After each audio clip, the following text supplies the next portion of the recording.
Hello everyone, welcome back to our channel. Today, we're diving into how to adjust the spending limit on your Facebook ads. Let's get started. First, head over to the Facebook homepage. Next, select the Ad Manager section. It may take a few moments to load your Ad Manager account. On the left-hand menu, find and click on the Billing and Payments section to access that section. Within the Billing and Payments section, click on the Payment Settings section. Scroll down to the Payment Method section, and you will see the Account Spending Limit option. Click on the three dots next to it.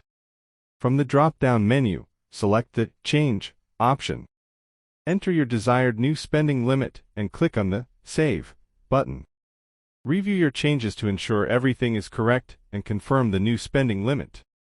And that's it. If you found this tutorial helpful, don't forget to like and subscribe to our channel. Thanks for watching.